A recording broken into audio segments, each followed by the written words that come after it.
Sam Seder. The destiny of America is always safer in the hands of the people than in the conference rooms of any elite. Sam Seder. They are unanimous in their hate for me, and I welcome their hatred. We must guard against the acquisition of unwarranted influence, whether sought or unsought, by the military-industrial complex. The Majority Report with Sam Seder.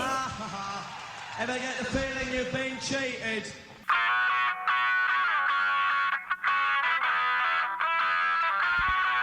It is Monday, March 25th, 2024. My name is Sam Seder. This is the five-time award-winning Majority Report. We are broadcasting live steps from the industrially ravaged Gowanus Canal in the heartland of America, downtown Brooklyn, USA. On the program today, Ingrid Robeyns, humanities professor at Utrech University in the Netherlands, author of Limitarianism, the case against extreme wealth. Also on the program today, moments ago, UN Security Council votes to demand a ceasefire between Israel and Hamas. U.S. abstains.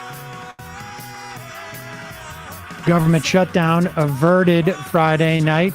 That is until September effing, Sept effing Timber. Blew that.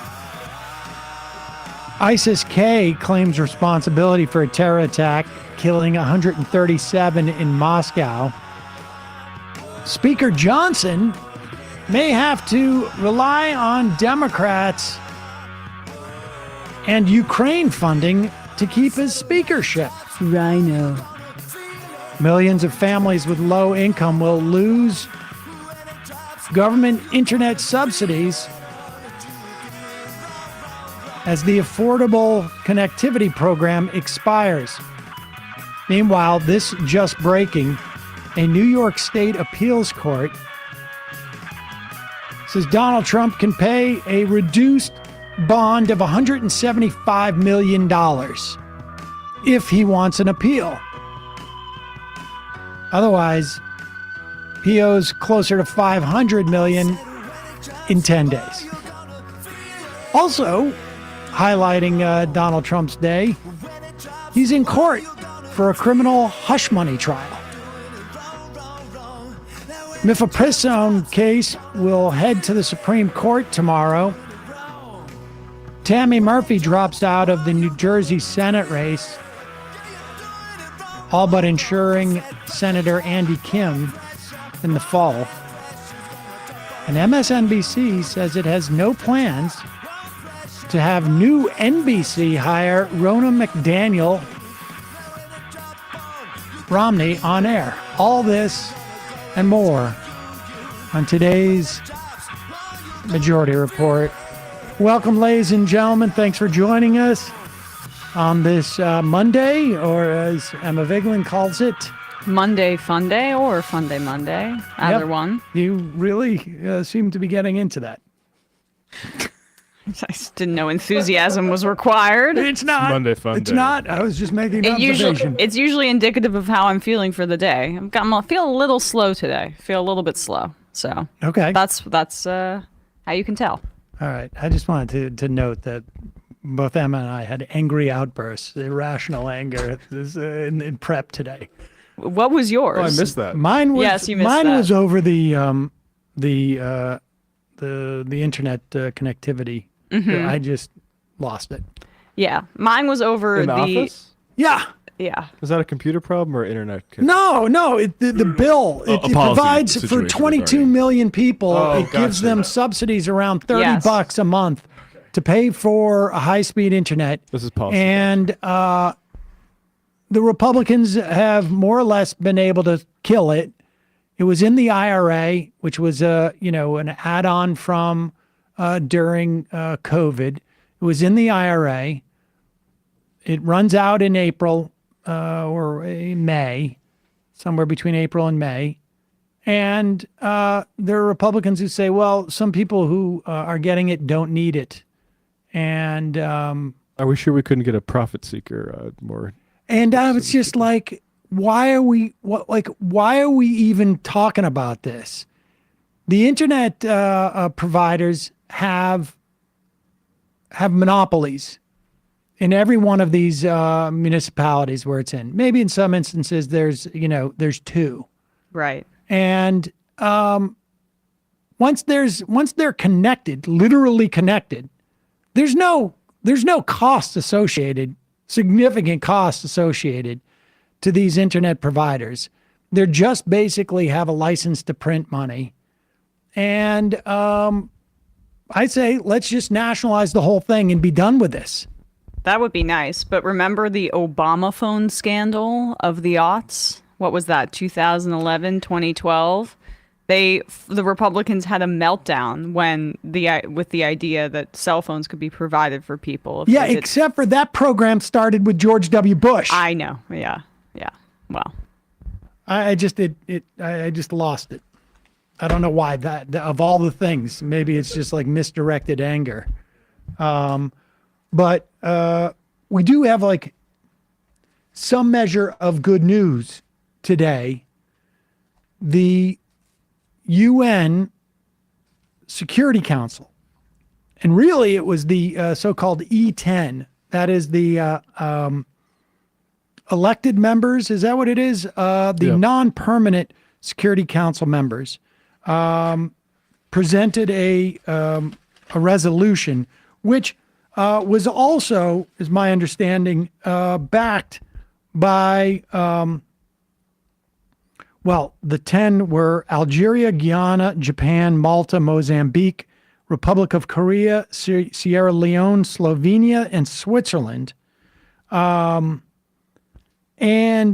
this resolution was also backed by the UK and France, I believe, as well, in addition, obviously, to China and Russia. And it basically, the U.S. Was just simply not in a position to veto this one. Yeah. And so they abstained. But the key paragraph here, just scroll down. The UN Security Council, and I'm quoting now, demands an immediate ceasefire for the month of Ramadan, respected by all parties, leading to a lasting, sustainable ceasefire. Now, the U.S. is responsible for that word sustainable as opposed to permanent. And lasting was, I think, the change. Yeah. The lasting sustainable, right? It was supposed to be permanent. Oh, permanent sustainable ceasefire, and they changed it to lasting sustainable. Exactly. Nevertheless, I mean, this, it just shows you sort of like the importance of each word in these documents. Nevertheless, leading to a lasting, sustainable ceasefire, and also demands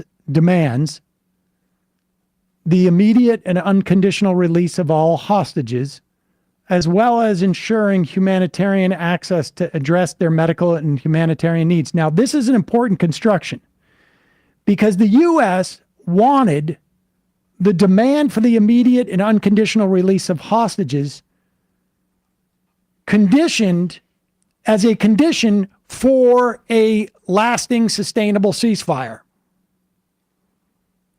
which of course has been supposedly the Israeli position.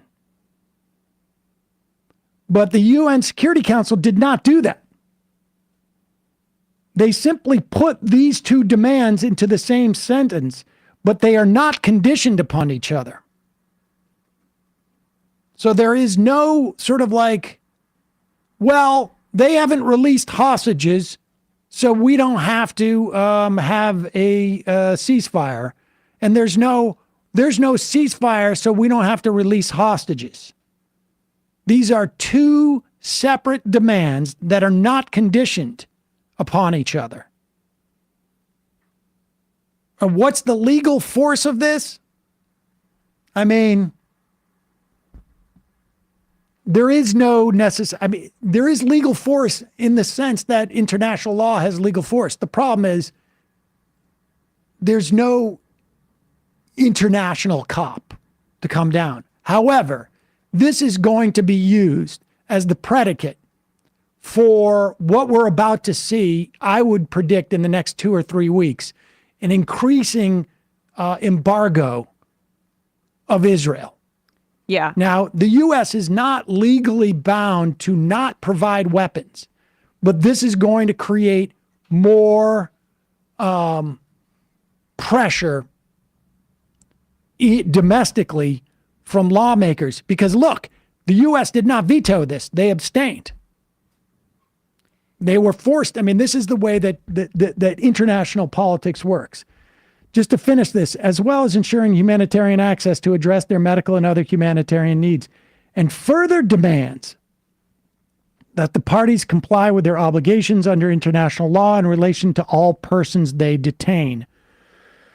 So, and then they go on to emphasize the urgent need to expand the flow of humanitarian assistance and reinforce the protection of civilians in the Gaza Strip, reiterates its demand for the lifting of all barriers to the provision of humanitarian assistance at scale in line with so there's another demand there, and that demand is exclusively focused at Israel, which has been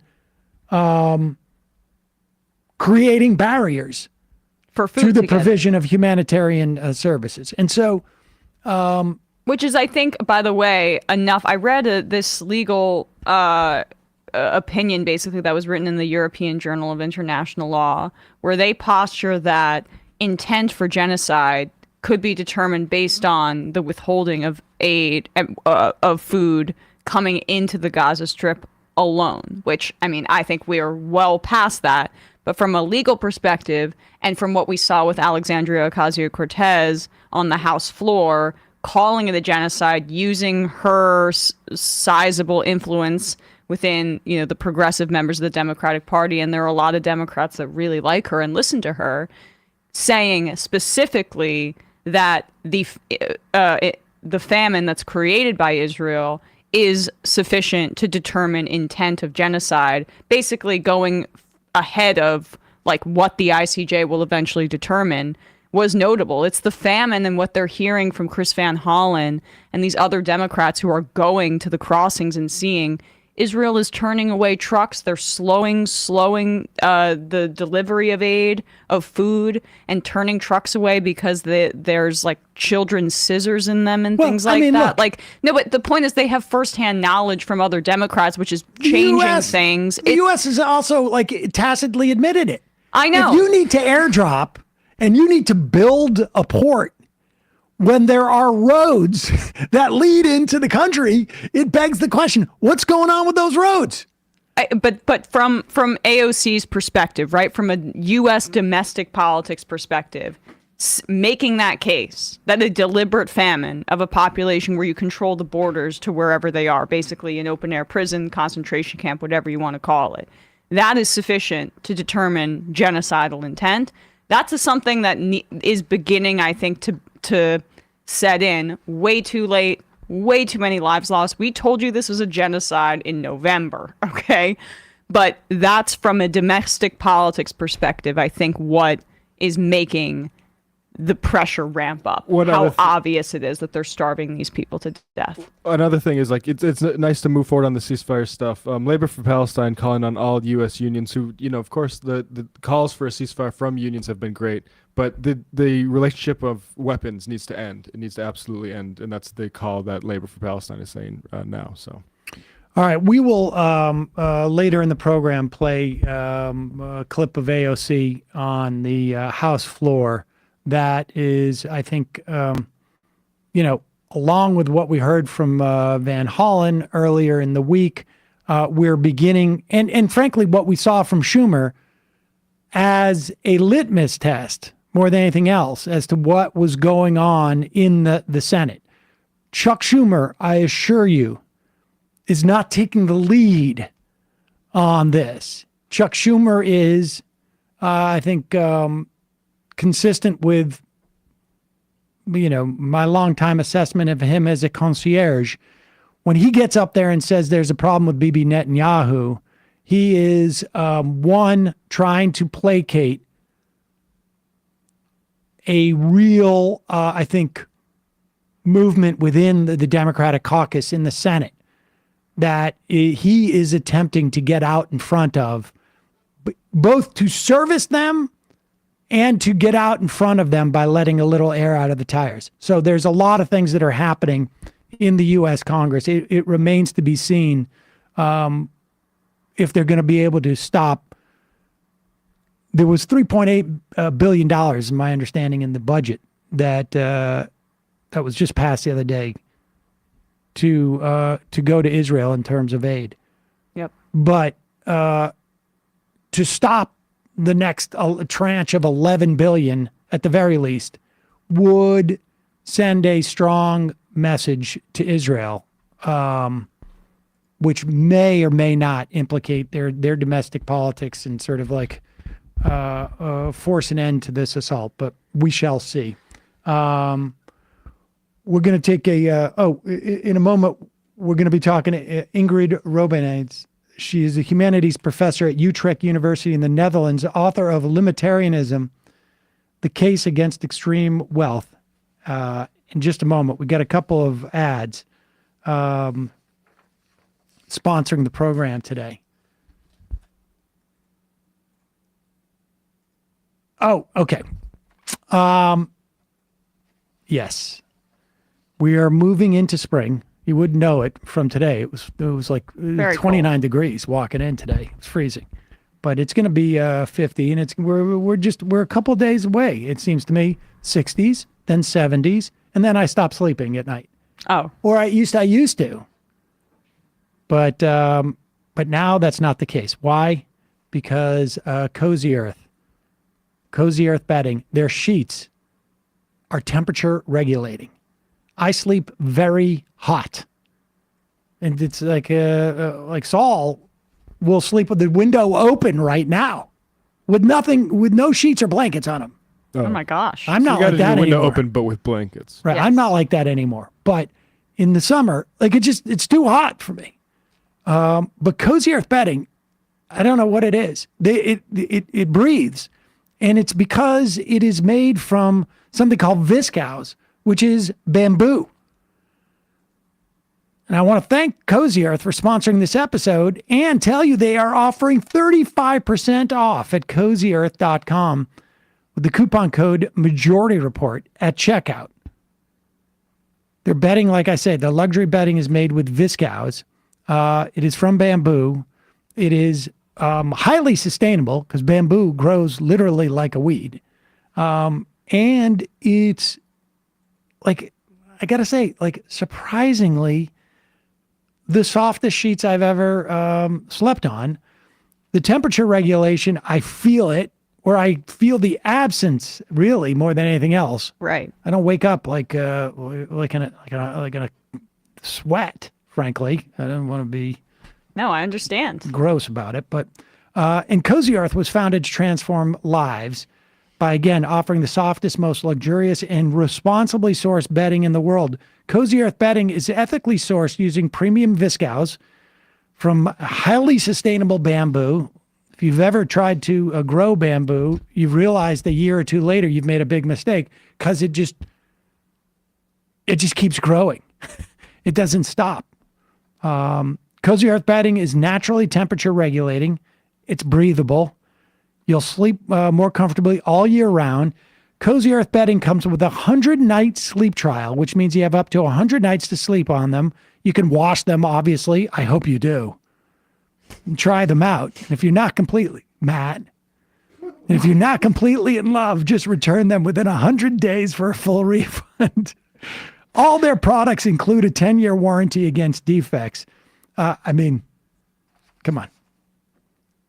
Do you know what I mean by the way? I do defects now? Too? No, I'm saying just like, I could see you go too long without washing your sheets. Wow. I got slanderous. Wow. What to add? Whoa. Doesn't matter if it's their luxury bedding, their ultra comfortable loungewear, plush bath towels. I incidentally have the bath towels. You can get cozier with Cozy Earth. If you've never tried Cozy Earth, I got some awesome news. You can save up to 35% off Cozy Earth right now.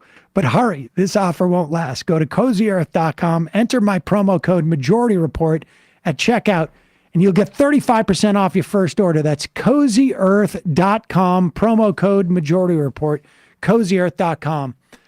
And also sponsoring the program today, Americans throw away 25% more trash from Thanksgiving to New Year's. This year, let your New Year's resolution be less garbage and less plastic. Blue Land's on a mission to eliminate single-use plastic by reinventing cleaning essentials to be better for you and the planet. Same powerful clean you're used to. This stuff is pretty awesome. I am now using, they have dishwasher tablets. Comes in a little tin. Tin is cute, I guess. I don't pay attention to that as much, but the tablets are awesome. They clean very well. They don't have plastic on the outside of them, so you're not getting microplastics in with your dishware. None of that. They do a great job of cleaning. I also have 3 bottles now.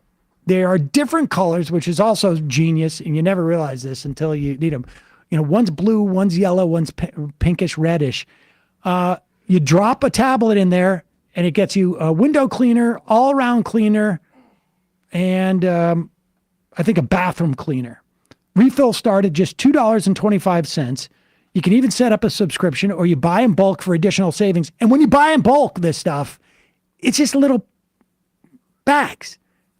It's just super easy. Paper bags for the, what do you call it? The dishwashing thing. So you're not walking around with heavy jugs of plastic.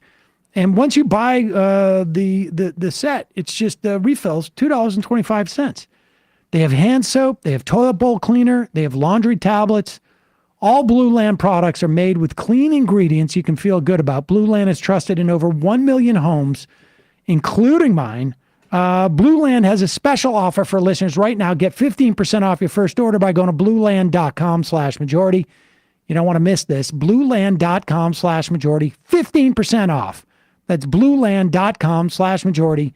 Get 15% off. Check it out. We will put the links in the description of the podcast in YouTube and at majority.fm. Quick break, and we'll be right back with Ingrid Robeyns, humanities professor at Utrech University, author of Limitarianism, The Case Against Extreme Wealth.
We are back. Sam Seder, Emma Vigeland on the Majority Report. Want to welcome to the program Ingrid Robeyns.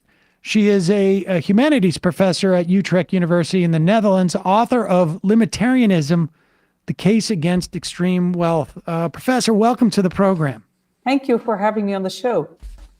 Let's start, well, I guess with just sort of the broad strokes. And I don't think this is going to be, these ideas are going to be terribly foreign to our audience, but that they are a ism, I think is interesting to people.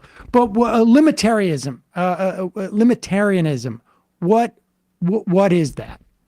So it's the idea, the reason why it's an ism is because I'm a political philosopher, so I work in a field where people talk about things like egalitarianism and other more technical words. And that's why I came up with this word limitarianism. But it basically means just like you have a poverty line where nobody should fall below, there should also be a maximum, a limit where nobody should be above in terms of personal wealth. That is the conclusion I come to when looking at what wealth does and wealth inequality to our societies. Okay, let's go through that. Let's just start with some statistics as to where we are in terms of this sort of like incredible disparity, particularly in the wake of the pandemic.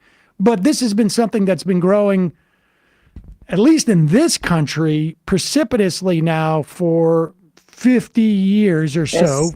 And Yes. I don't know within the context of Europe as much. Maybe you can let us know. Yes, so I actually digged up the statistics from the 2023 Global Wealth Report, which is online, openly available, so anybody can check it. And this is about the distribution of wealth in the US, personal wealth. And the bottom half of the Americans has 3% of all wealth, and the top 1% has 31% of all wealth.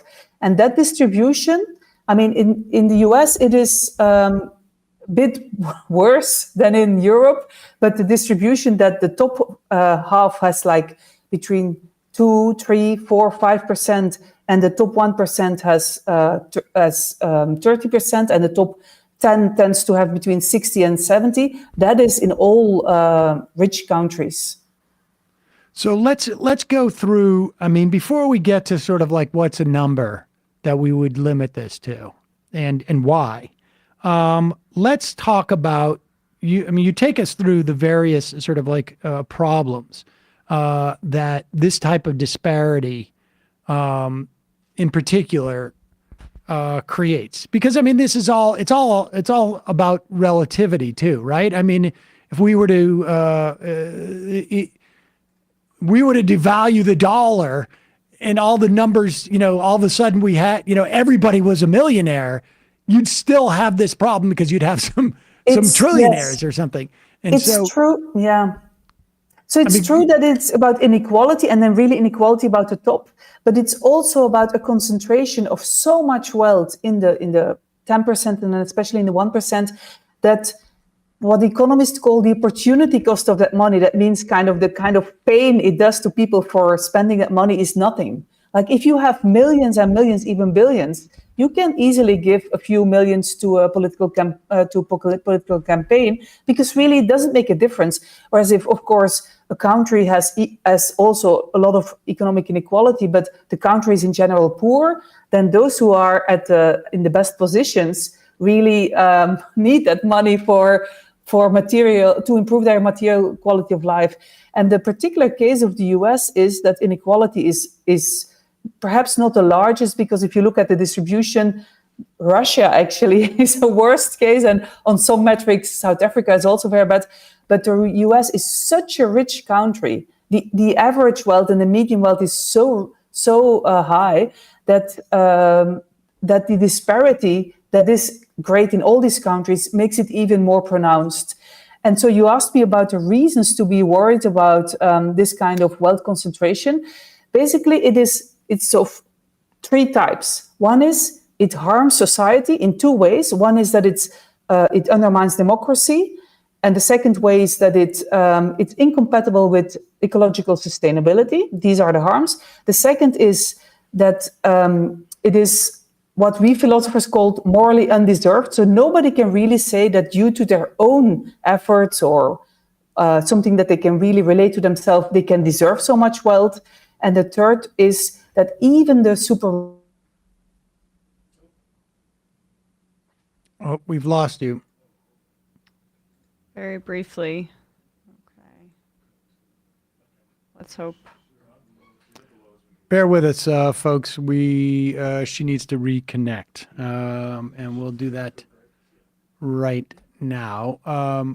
Should we go to a quick break? We're going to go to a quick break. We'll be right back.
We're back. Apologies, we had a little internet problem. So, Professor, you were walking us through the concept of that it's not just a question of inequality. It is the extreme concentration of wealth that allows essentially billionaires, 100 millionaires, of having too much of an influence on our democracy and undermining it, B, creating problems environmentally for us because of the nature of their lifestyles. And then you started to talk about how it was morally undeserved in the context of a political philosophy notion. But let's take the first two first. The question of undermining democracy. Walk us through that, if you will. Yes, sure. So first, I'm hoping we won't have another glitch with the internet. So technology is not perfect. Let's keep our fingers crossed. Democracy. So you have the sphere of money and you have the sphere of democracy. Ideally, you build walls between those two spheres, for example, by having campaign legislation or by having other legal rules that prevent people from using their money to buy so if you have a position of power in the sphere of money, to buy.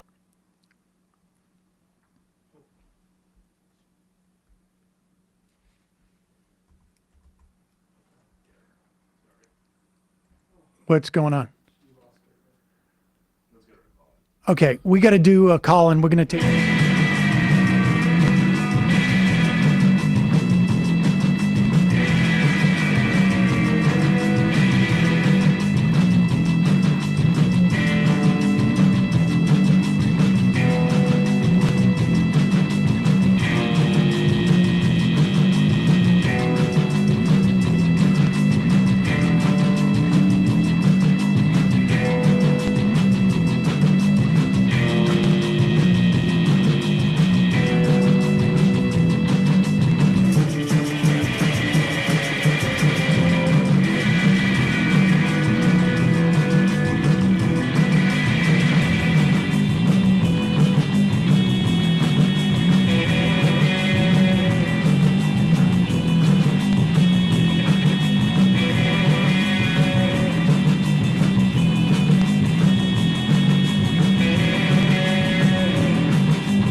We are back. Sam Seder, Emma Vigeland. Apologies, we've had some internet issues, but we have on the line Ingrid Robeyns, the author of Limitarianism, The Case Against Extreme Wealth. And so, Professor, you were outlining for us the problems with democracy associated with such a concentration of extreme wealth. You had mentioned at that point, like obviously the influence that individual players can have within the context of particularly our electoral system, which is so contingent upon money. Yes. But continue on. Yeah, so I think ideally we would have walls between the sphere of money and the sphere of politics, such that one can't turn a position of power in the sphere of money or position of privilege, hence being super rich, into a position of power in the sphere of democracy, because that undermines, in the sphere of politics, because that undermines the principle of political equality. However, these walls, even when they are strong, like they are in European Union, because we have very, very strict campaign legislation, they are not perfect. And that is because there's campaign legislation that you can regulate, but there's also lobbyists. And lobbyists, the more money you have, the more people you can hire to lobby for you. And for example, in the US, there's a fantastic book written by the American Patriotic Millionaires, which is an activist millionaire group. It's called Tax the Rich, and they have outlined how with lobbying, the super rich have basically decreased the taxes that they pay. So it's logical that if you have money, you can hire lobbyists, you can basically influence politics much more. So this is why I think there is a danger of wealth concentration for our democracies.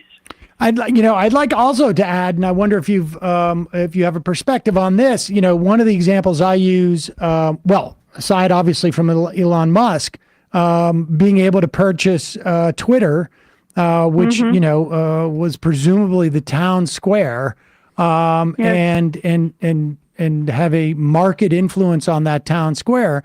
But the one example I use is the Gates Foundation. In their essentially completely upending our educational system in this country for about 2 decades because of their ability to dump $1 billion and then have billions of dollars chase it in our education system for an experiment that, again, like I think dramatically set education off on a wrong course, and then only to have the Rand Corporation that they hired to make an assessment to tell them that was a failed experiment. Meanwhile, we lost a generation of teachers to this whole sort of like a corporate education reform movement. I wonder if you have any thoughts on that, and if there is an equivalent in Europe to that type of dynamic, because and we'll get to this in terms of like the types of action. Europe already has a baseline. Many countries, some more than others, already has a baseline of social services which free up people in a way that this country does not. Yes. Yeah, so I should say that my book has both data on Europe and also on the US, and the arguments that I'm making against wealth concentration hold much more in the US. So you see that if I may say so, the harmful influence of money on politics, on the environment, are much worse in the US because wealth concentration is much stronger, but also because the root of all this is what you could call the dominant economic policies of the last 5 decades. We call that neoliberalism, and that has been much stronger in the US than in continental Europe. We still have a bit more of a mixed economy. There's still more government involvement, and that means that certain goods are still provided at decent or high quality by the government, including basic education, including some form of healthcare that depends a bit or that differs a bit between countries. And that means we have kept that out of the market. And in a mixed economy, you would give some goods that make up our quality of life to the markets, to market players. You should give some to the government to take care of, and some should be common. So people that collectively decide to take care of a certain provision, as we now, for example, see in energy cooperatives. And what I think is a big difference between the US and continental Europe is the degree to which we allow the government to take on some of those roles. If I talk to Europeans, I say it's been going backward for us. We should reclaim the role for the government. But if you compare Europe with the US, it's clear that inequalities are less pronounced and also have less of an effect on the worst off in Europe because of the social security system and the welfare state that is still, even though it's been worsening, it's still stronger than in the US. Let's speak about how this type of wealth concentration immiserates the poor in this country. Yes, so actually there is a book being written by the Princeton sociologist Matthew Desmond that who details who describes in quite detail how government policies are actually often pro-rich rather than pro-poor. And he makes a very important point, which is that when it comes to any policies that involve money, including, of course, tax policies, it is a zero-sum game. That means if you cut taxes for the rich, which you can do either because the tax rates go down or because you have different rules for income from labor and income from capital, because the rich people tend to have capital and income from capital, then you favor the rich, which means you're missing out on tax revenue that you could use to invest in education, health, housing, communities for everybody, but especially for the poor. And that is a story that goes a bit against the kind of myth that we have in our current form of capitalism, which is that everybody would become better off from capitalism. I'm not against a form of capitalism, but I think the current form we have is really it's not giving a real, genuine opportunity to, the majority of people, really. Right. So, I guess that's my question here as well. The notion that is capitalism in general always going to create any unequal outcomes democratically, meaning that when there are people who have higher concentration of wealth or who have more wealth, even when we're severely limiting that kind of system, doesn't that just inherently give the wealthier better opportunities to influence democracy, even if we're beginning to shrink that sphere of influence?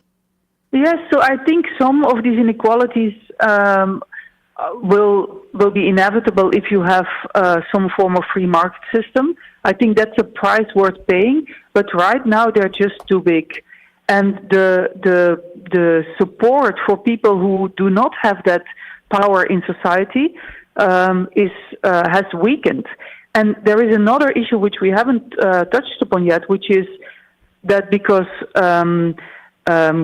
the inheritance tax has either been abolished or is effectively very close to zero in many countries, we're basically letting some people be born purely due to the luck of who their parents happen to be, with millions. They receive millions just because they happen to be the kids of some very rich parents, and others have nothing.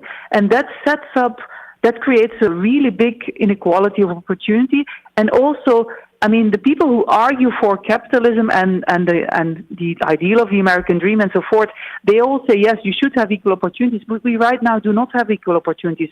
So I think even people who are, say, pro-markets and pro-meritocracy, they should favor much higher taxation on inheritance. Actually, some scholars just say we should abolish inheritance, because why should you receive something purely because you happen to have been lucky of where and with whom you were born?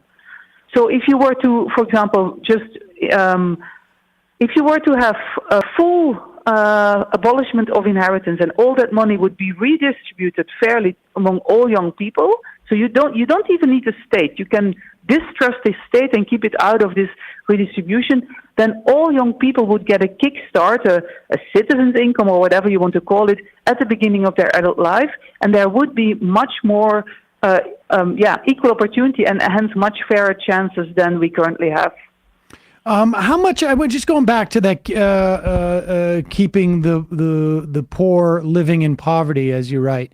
How much of that is, and obviously the dynamics between, let's say, a country, the Netherlands or even Belgium and the United States is very different because we have control over our currency, and the implications of our currency internationally is a little bit different because we've shown zero hesitancy to run at a deficit and create debt when it comes to cutting taxes for wealthy or the corporations.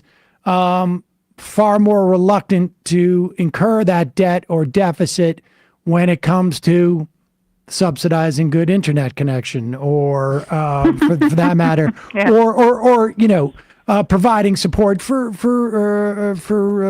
parents with children or daycare. I could go on and on and on. Yeah. How much of that dynamic of the failure to collect taxes on wealthy people is inhibiting services for the poor? How much of that dynamic is actually sort of a canard, if you will? Like, we could provide these services for the poor in this country, but the wealthy, by hoarding the money that they're hoarding, create the narrative that there is no money available for these things, more than actually really create the lack of money for these things. No, totally. I mean, the irony is that the U.S. has more money than almost any other country. We have a few very small countries like Switzerland, also because it really attracts a lot of. It's a taxpayer's paradise. But if you talk about large countries, the U.S. is on average incredibly rich. It's a very rich country. So you could really, as a country, have all those basic investments in education and health and all those other things. But I think the problem really in the U.S. is that politics, the democratic system, has been really captured by big money. I mean, American political scientists no longer talk about democracy. They say of the U.S. that it's an oligarchy. Some say a plutocracy. And so that basically means that the democratic system is in the hands of those with lots of money. Now, we've seen that there are a couple of exceptions to that. You have had some members of Congress elected that did it without taking money from Wall Street. But that is, for me, the question. It's almost like a catch-22. You can't fix the socioeconomic system because what you need is the democratic system, but the democratic system is basically being kept hostage by some players in the socioeconomic system. And the only solution I see is to make people back, to activate them as citizens, so to inform them, to have them engage with the facts. Of course, therefore you also, of course, need neutral media. You need media that report on facts and not on propaganda. So it is a very difficult situation to be in.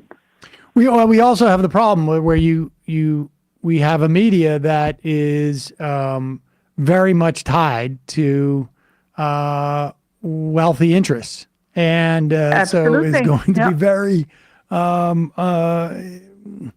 tough to count on them to present this story on a regular basis, it seems to me. Let's talk about before we get into sort of like the three types of action that we need to change this. You write, you have a chapter entitled "Nobody Deserves to Be a Multimillionaire." This is where we start getting into sort of like the ethical and moral implications of this, where, to be honest with you, I am less comfortable on some level, because I don't really care one way or another about the moral or ethical implications of this generally. It's just incredibly dysfunctional in my estimation, and not the way we should go. But it is something that is deployed when you raise this to people in this country, the idea of a confiscatory tax, that it's like, how could you on moral grounds? There's no sort of practical argument that they have there is a practical argument. We can address that in a moment, entrepreneurship and whatnot, and, progress. But what is it about the question of deserve? Yeah, so this is I accept this is really an argument for moral philosophy, but the argument is in moral philosophy you have theories of desert, and in the idea of meritocracy, the basic moral core is that people deserve a certain amount of wealth or certain material outcomes because of something that has to do with their own personal actions or effort, and here we tend to think that those who are very successful economically, that they have done something that makes them deserving of that economic success. But there is an idea of human nature underlying this type of reasoning, which emphasizes individual properties, our talents and our effort, and I think it downplays the very large role of luck in our lives. And here I draw on research from various disciplines, but basically there's the natural lottery, the social lottery, and there's also something called market luck. The natural lottery is where you are born with with the kind of genetic makeup you have, the talents you have, but also, for example, whether you're prone to illnesses. Also something like the energy levels that you may have into your body constitutively. Those are just merely things if you happen to be a strong person, you are very lucky. And then I think the right attitude is counting your blessings rather than saying, look, this is me, I deserve everything I can do with this body and these talents that I've received. The social lottery is the parents you got, and here, or the environment. For example, if you're born in the US, you're much more lucky than if you're born in, let's say, Somalia or Afghanistan.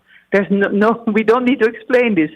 So that means that if you are born in a country that offers lots of opportunity, again, the right attitude is to say, well, I've been lucky that I was born here, rather than to believe that whatever people who do not receive any opportunities can make of their lives is their responsibility.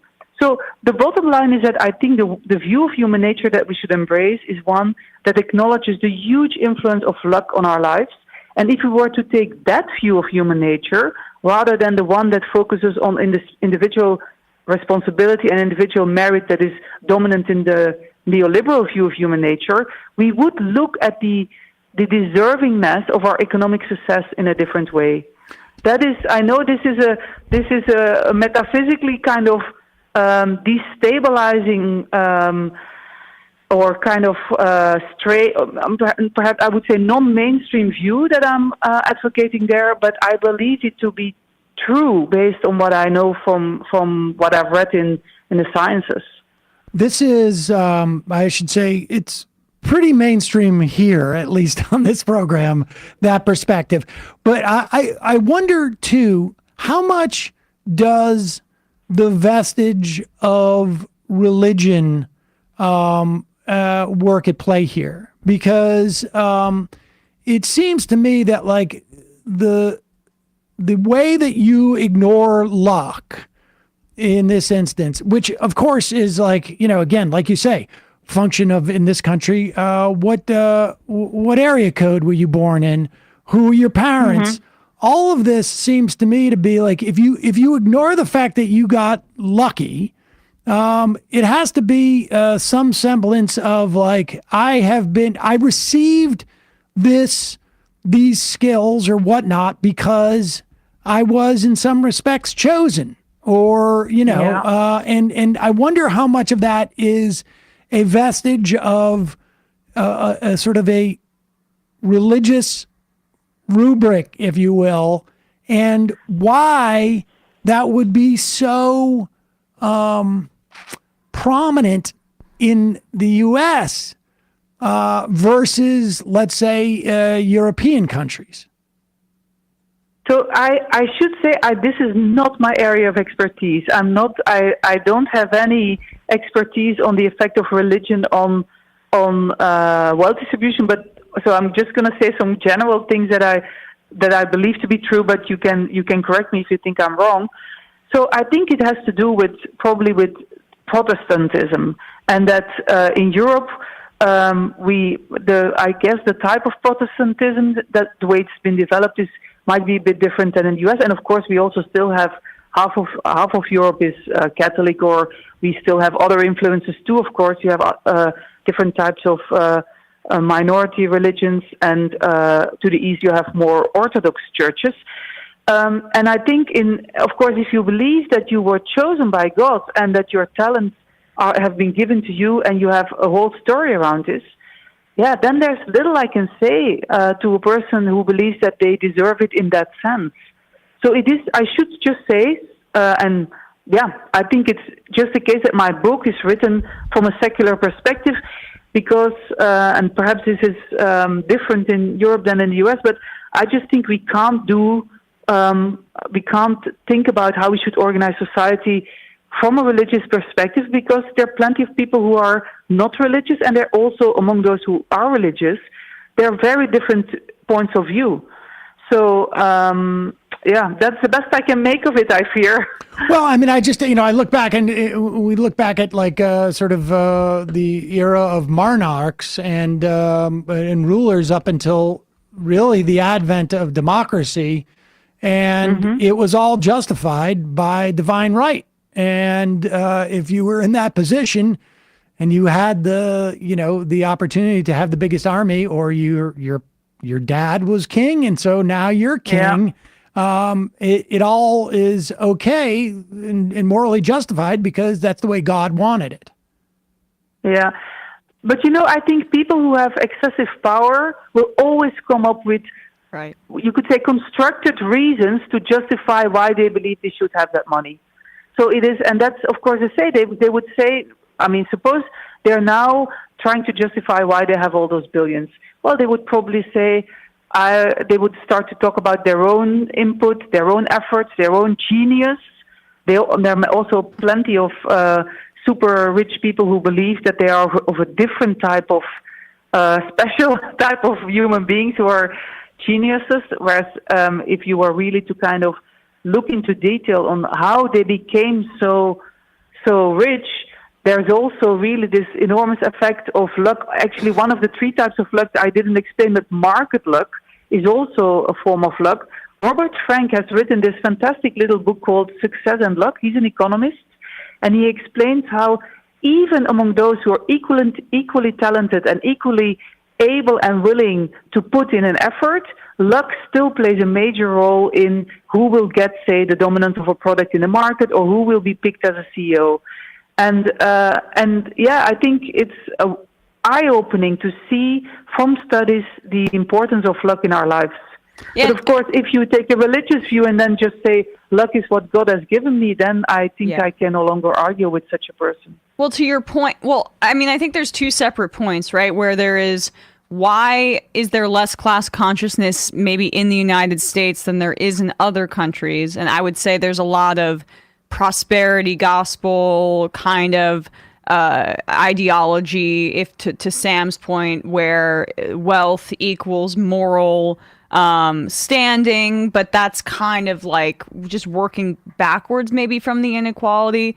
But to your point, like there's that famous study that was done by UC Irvine of monopoly players, where there is an understanding when they're playing the game Monopoly that they're giving an unfair advantage to one cohort and they end up winning, but they interview them afterwards and they begin to say, well, this is what I did to deserve it. I actually did win fairly. Yeah.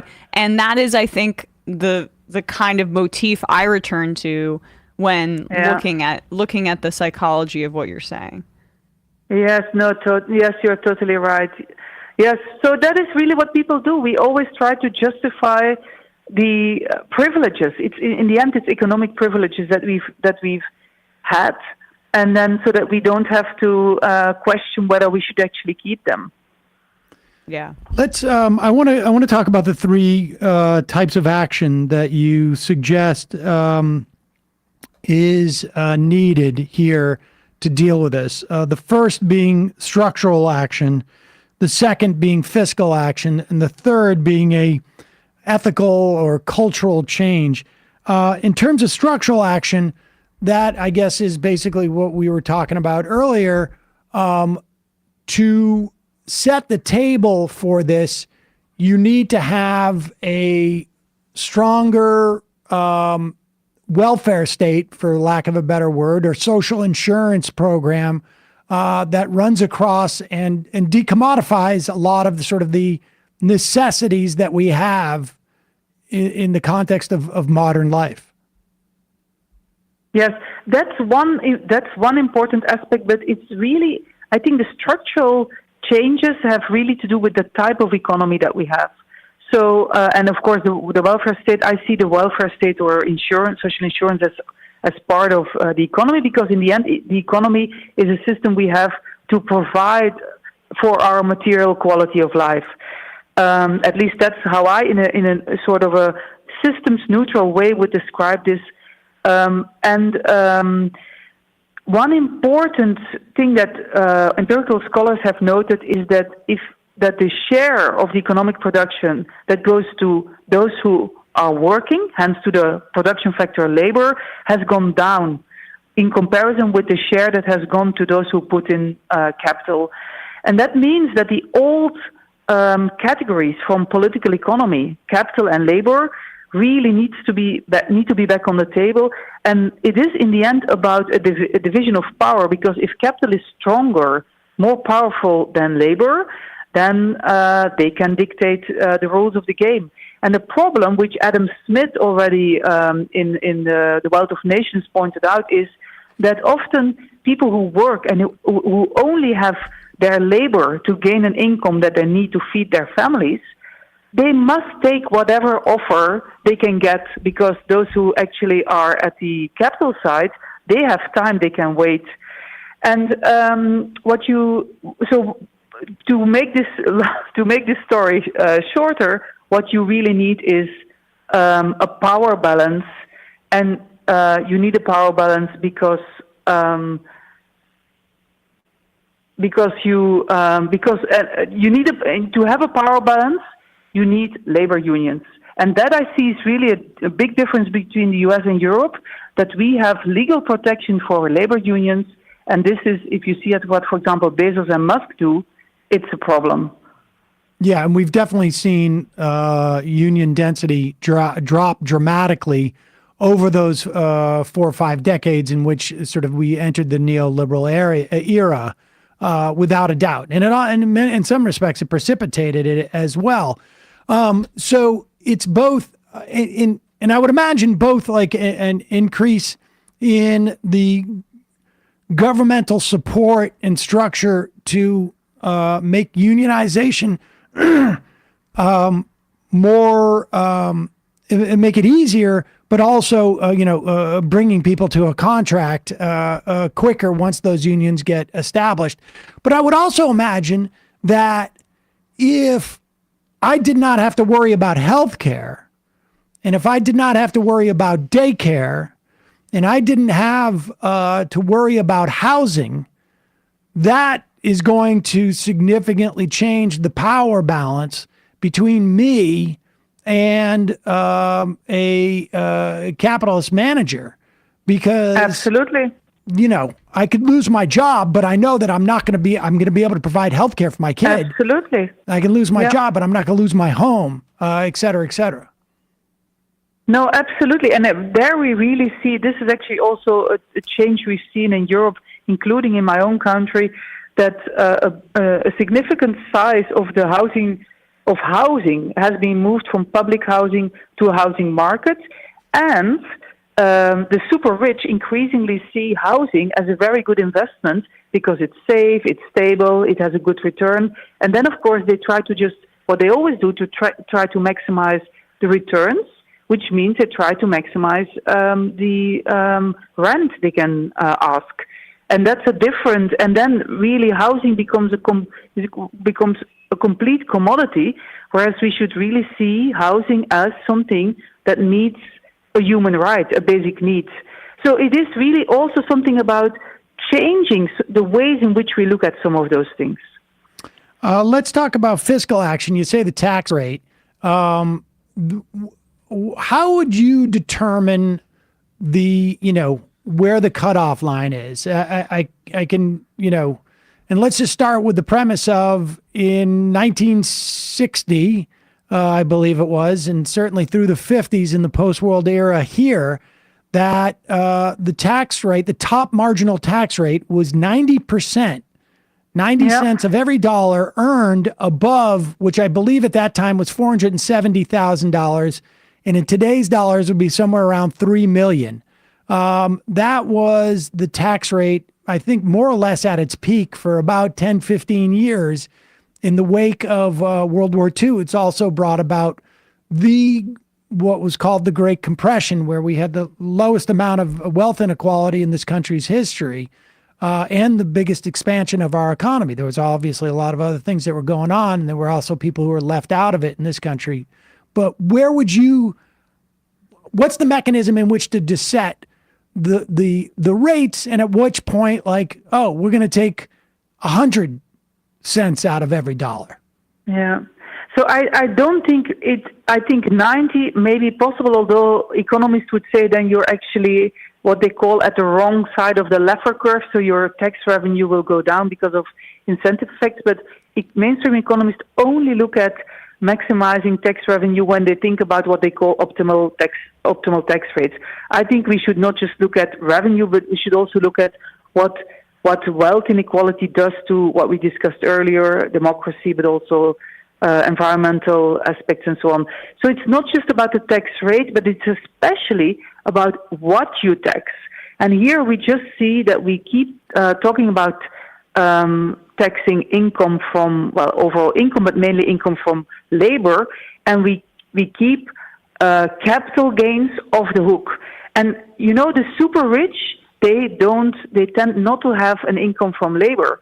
They have an income from capital and increases in capital or from profits. And so that is really where we should have a discussion. And there you see, in all countries, you see that it's really difficult to move that discussion because it really requires people to become more political and more mobilized. And the other problem, of course, is that capital is internationally mobile. We close our borders for human beings who want to move from one country to another. In Europe, we even let them drown in the Mediterranean. I mean, plenty. Every week people drown because we don't want to let Africans enter Europe. But can go wherever it wants. So we really need to regulate the flows of capital, and that requires international cooperation and also the closing of tax havens. So I've had a couple of journalists ask me, if you were the president of the country, what was the first thing you would do? And I said, organize international an international debate among politicians to close tax havens.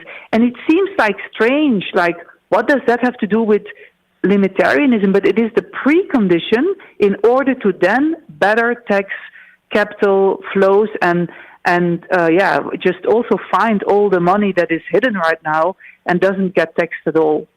Well, what is, and I need to, at the risk of forgetting to push back on the Laffer curve for a moment, but what is the differential in Europe in terms of capital gains versus tax on labor or wages? So it is still the case that I should first say each country sets its own tax rates. So that is that differs between countries. Most countries have some form of taxation on the income from capital. not a wealth tax directly, but those tend to be lower than definitely the highest rates on income from labor. So we had, for example, in the Netherlands, under the last government, there was a sort of an audit done on wealth inequality and on how that relates to the tax system.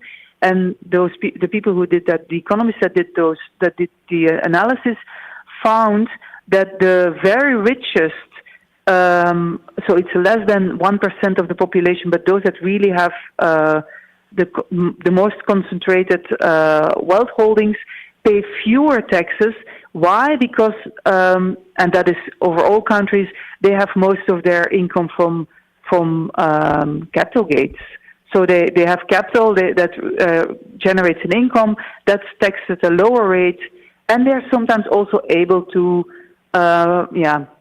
game the system, find loopholes, and so on. And in that respect, I think what the American patriotic millionaires are trying to do by really trying to highlight all these loopholes that you can use if you have capital, but that you can't use if you only have labor, is very important. I have to push back on the Laffer curve citation, because I am unfamiliar with any example where the Laffer curve actually, I imagine if you tax 100% of every dollar that someone makes, you might see people less inclined to work. It seems to me. But short of that, have you ever seen any sort of like data that suggests that Laffer curve is actually anything other than an interesting theory?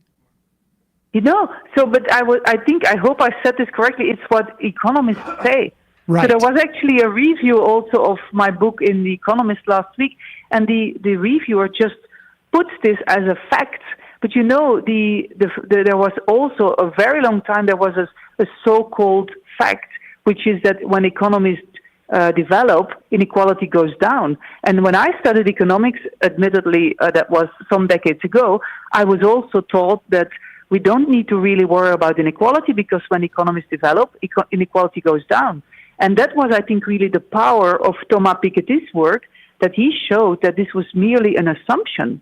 And that is the problem with economics as a discipline, that it has all these so-called laws that really are not always based on empirical research. They just believe it. I would love to introduce that writer to the state of Kansas and Governor Brownback's experiment with the Laffer curve, and see that writer's reaction to how effective the Laffer curve is. But let's move to the last one. And I guess the other thing too, I wanted to say too about when we were just on the Capitol.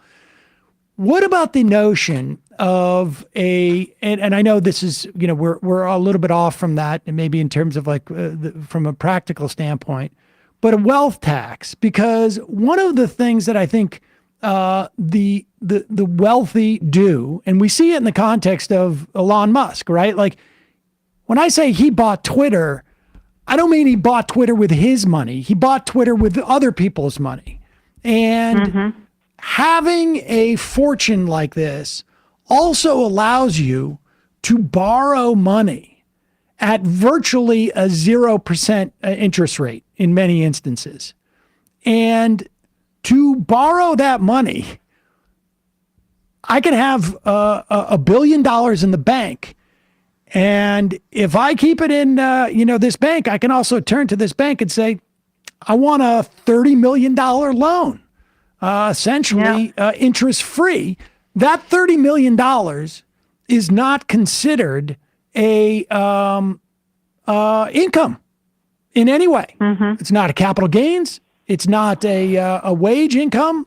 And meanwhile, my $1 billion is sitting in the bank right now getting, 3, 4, 5%. Maybe I have it in treasuries. I'm making money on that. I'm going to be able to pay back that $50 million just based upon what my earnings are. And I mean, I guess maybe this constitutes a tax loophole, or I can just wait until I pass away and my estate pays for it. But these are all sort of mechanisms that I guess would fall into that rubric of structural changes in terms of like what we allow banks to do and what kind of line of credit we give, and going after wealth as opposed to revenue. Absolutely. No, absolutely. And here really, I mean, I've tried to make the case for reducing wealth inequality based on arguments from moral philosophy and political philosophy. But I think if some open-minded economists and legal scholars interested in fiscal issues would also lay out all the different ways in which basically the rich get a much better deal from the system than the middle classes or the poor, then you just see how unfair the whole system is. And yeah, that's what we, I think, need to, in many different ways, need to get across to the population, because I don't know how else we're ever going to try to address these issues if we don't mobilize the population at large. You have a concept in the book where you would say, okay, this is what we're going to do from a statutory standpoint. I'm making up numbers off the top of my head now, but you're only allowed to make, let's say, $3 million a year. And that's the limit on it. But ethically, you really should only make $1 million a year. I think those numbers are different relative to what you put in, but that's the dynamic. We want to create a culture where you're looked askance a little bit if you're making over $1 million a year, even though we would put the statutory limit, higher than that. What exactly? How do we go about, like, what's the sequencing here? Because I'm curious as to, like, how do you perceive this changed in the early 80s or the late 70s that brought about the situation we have now? Yes, so that's a great question, because I really think this is the key to understanding what needs to be done now. And here we should look at the work that historians of economic and political thought did by uncovering basically the development of neoliberalism as an ideology and then later as a dominant policy package. So the neoliberal thinkers, they started to work. They started in Austria. They also had a colloquium in Paris before the Second World War. But basically, they kicked off really with an organization called Mont Pelerin Society in 1947, and they started to spread their thinking, and there they were backed up by a number of think tanks that again were subsidized or funded by very affluent entrepreneurs and people. And it took them, what is important to realize is that it took them a couple of decades in between the first ideas were developed and that they could seize political power. And they did that in the U.S. in the person of Ronald Reagan, who ironically is just came from Hollywood. Right. So he was just basically playing a role, and the role, what he had to play, was given to him by the people who wanted to push the neoliberal agenda. And I think that's why I also believe we need many different people who contribute to this ideological turn. That's in the end what we need. My only really, really big worry is, well, first of all, not that in the meantime there's also millions of people suffering because they don't have the basic needs provided that they should have provided by healthcare and education and so on. But also, the problem is that we are transgressing rapidly planetary boundaries. So we don't have like 3-4 decades to make this ideological turn. Somehow we will have to do it quicker. And here I also am just like looking and thinking, okay, how are we going to do this? What was the sequencing? Was there a cultural change first? Was there an ethical change first, or was there a structural ideological change that happened in government? I am not 100% sure, but what I am sure of is that there were first the ideas, then the ideas started to spread, then the ideas started to influence policymakers, politicians, and so on. So basically, you buy your way, or you find your way with these ideas into the system, and the system is then the government and companies and so forth. I think so. It's difficult to say whether how that would now work, because I mean, if you look at people who are young now, they are brought up with those ideas about competitiveness, about desert, about meritocracy. They just think this is what it is. They've forgotten about other reasons. One may be motivated, intrinsic reasons, or they may see some things as inevitable or normal only because they've grown up in this system. And that is really a question how to turn that. But I think so structures and individuals, I would just say everybody should try to do whatever they can to turn that tide. I don't think it's one or the other, and I also don't think we have the luxury to choose between those two scenarios.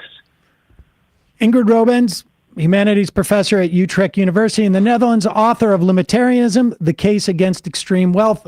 We will put a link to that book at majority.fm and in the podcast and YouTube description.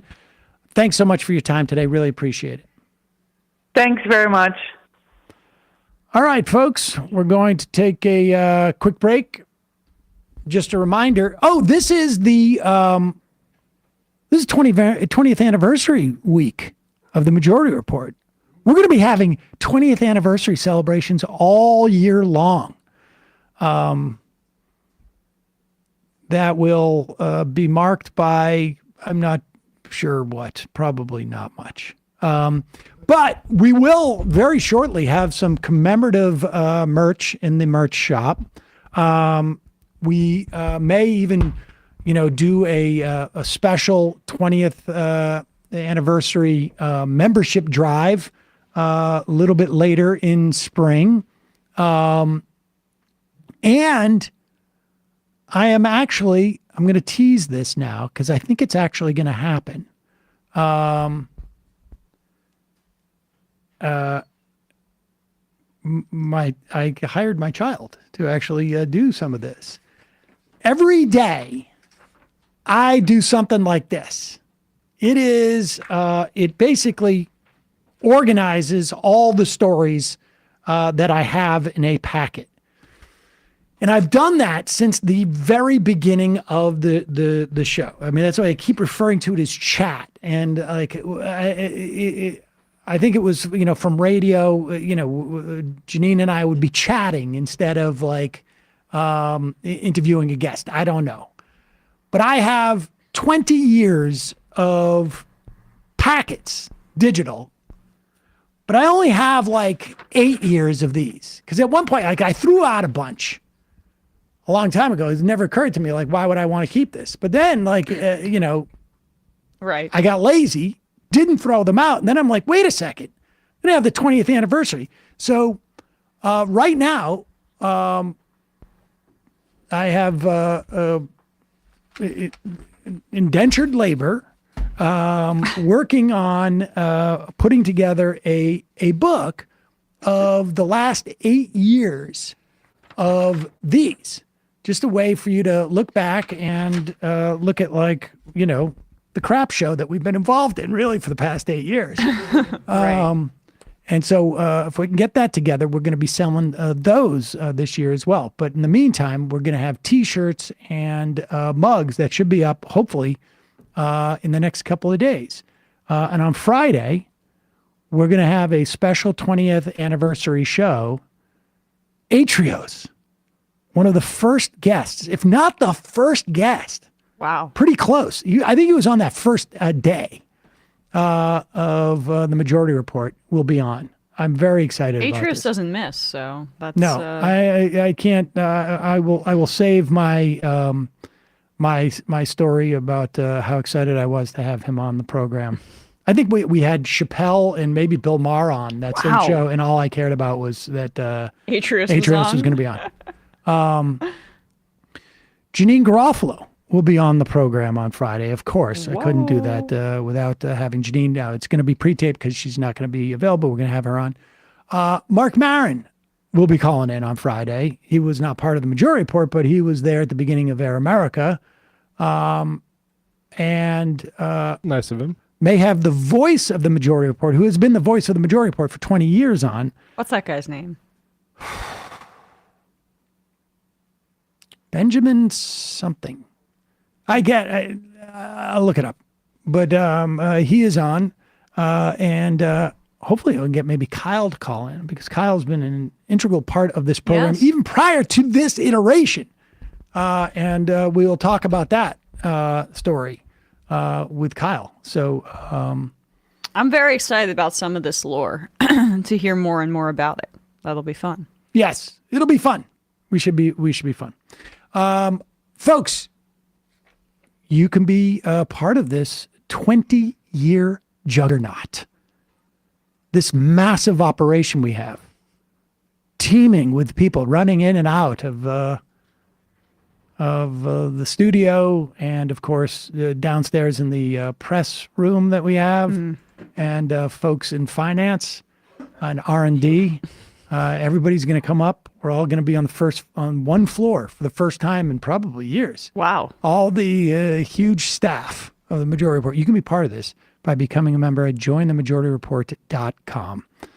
When you do, you allow the show to survive and thrive. And maybe we'll talk a little bit. There was, over the years, we've had a couple of people who were really very generous to the show. Mike Cernovich. Mike Cernovich was very helpful. Very helpful. Stephen Crowder. Stephen Crowder. Dave Rubin. But we had, at the beginning of this iteration of the show, we had one member who was a Sam Seder member. And I do not remember his last name, but I do remember he was from Minnesota. I do remember his first name. And he was a Sam Seder member, I think, for a year. And it really made this show possible. Yeah. At that time. I don't know that we would have been able to do it. We've had one or two other really, two come to mind of people who have lent this show support, particularly early on. Would have offered buy us a computer here or there. I mean, stuff like that really made it possible.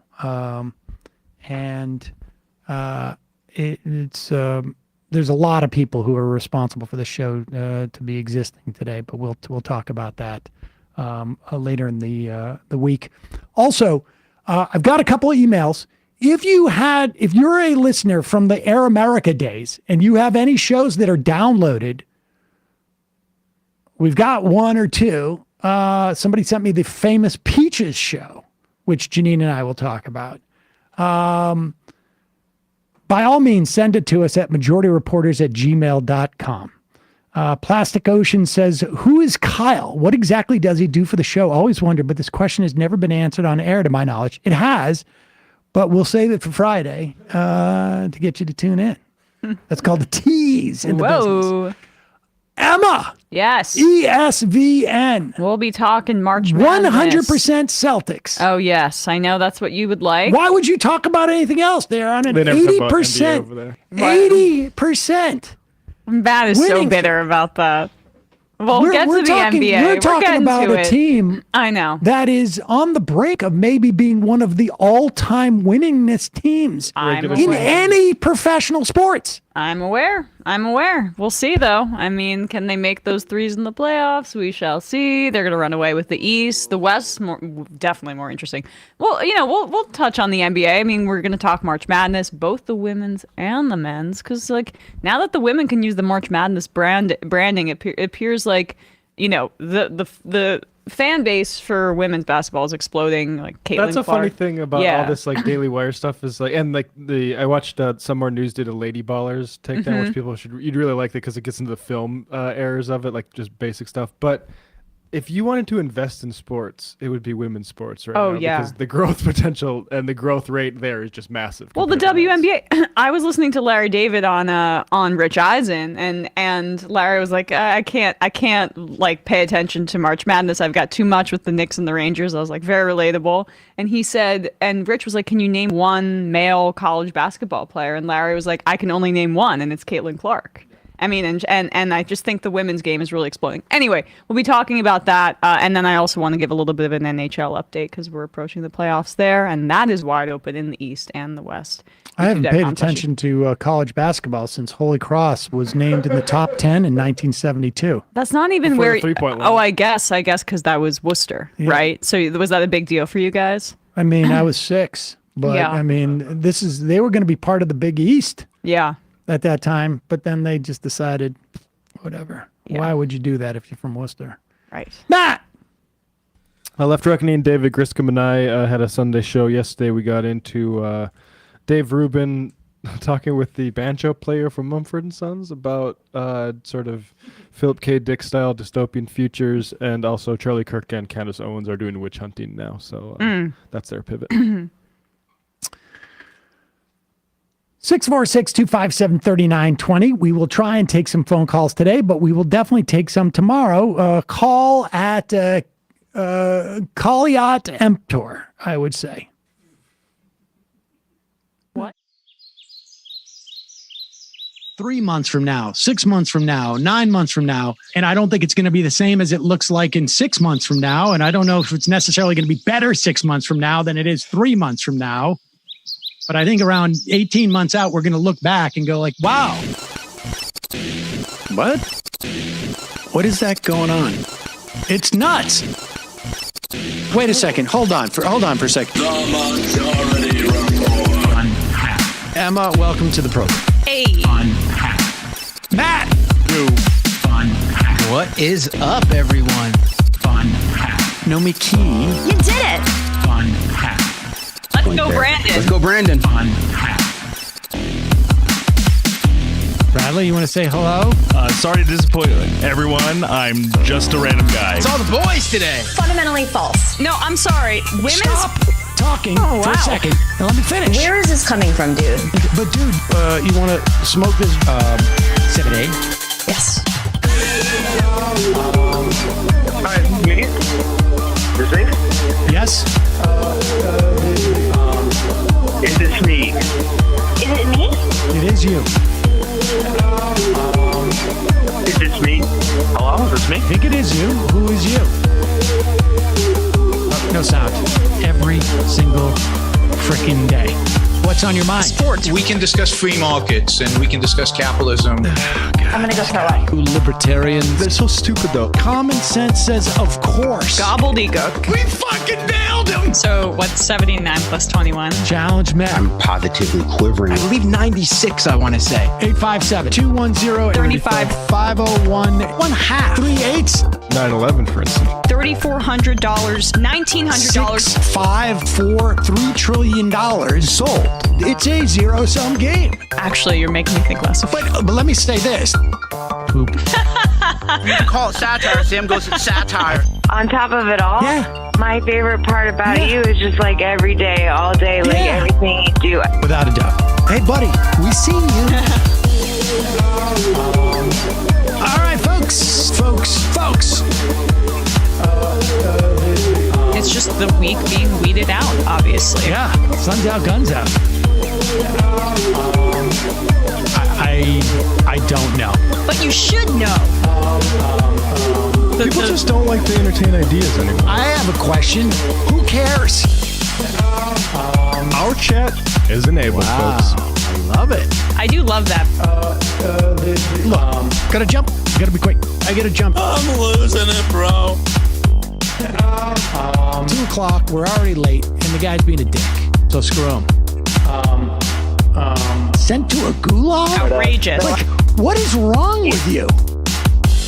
Love you, bye. Love you. Bye-bye.